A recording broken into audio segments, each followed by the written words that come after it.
Some people don't hurt you in obvious ways, but every time you spend time with them, you walk away feeling exhausted. Not physically tired, but mentally and emotionally drained. Like something has quietly taken energy out of you. And the strange part is, nothing clearly went wrong. There was no argument, no conflict, and no direct negativity. And yet, after the interaction, you feel heavier than before. You tell yourself maybe you're overthinking, maybe you're just tired, maybe it's not that serious.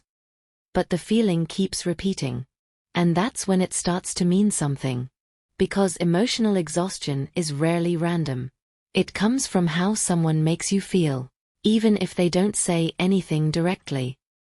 One of the main reasons for this is emotional imbalance. In a healthy interaction, things feel natural. There is space for both people. You talk, you listen, and it doesn't feel forced. But with certain people, that balance doesn't exist.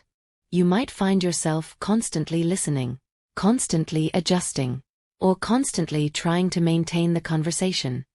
Without realizing, you start carrying more emotional weight than the other person. And over time, that imbalance becomes draining. Another reason is unpredictability. Some people create an environment where you don't feel completely at ease.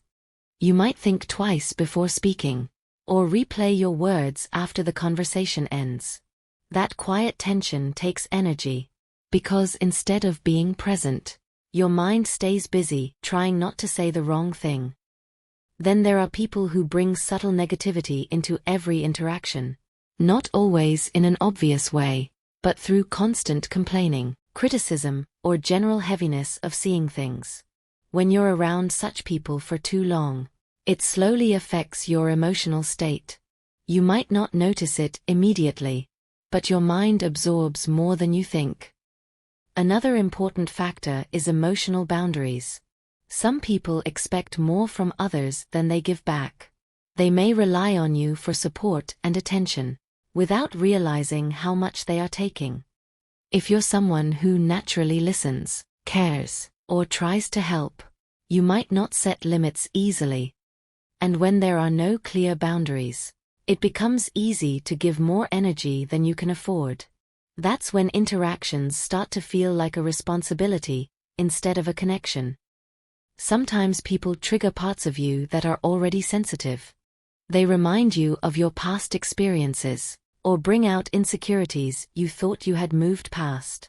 Even if they are not doing it intentionally, your mind reacts in a way that feels familiar. And that reaction itself can be exhausting. These things make us conclude that feeling drained around certain people is not something you should ignore. Your mind and body are giving you feedback, not in words, but through how you feel. And that feedback is often more honest than anything said in the conversation. It doesn't necessarily mean the other person is bad, or that they are trying to harm you. Sometimes, it simply means that the connection is not balanced, not healthy, or not aligned with who you are. Not every relationship is meant to feel comfortable. And not every person is meant to have the same access to your time and energy. Learning to notice how you feel after interacting with people is an important form of self-awareness, because it helps you understand where your energy is going, and whether it's being respected or not. Over time, you start making small changes. You limit certain conversations. You stop maintaining connections that don't feel natural. And slowly, you begin to protect your energy, instead of constantly giving it away. Because at the end of the day, your energy is not unlimited. Where you invest it shapes how you feel, how you think, and how you move through your life. So if someone consistently leaves you feeling drained, it's not something to dismiss. It's something to understand. Because the right connections don't leave you exhausted. They leave you feeling lighter and more like yourself. And once you recognize that difference, it becomes much easier to choose where your energy truly belongs.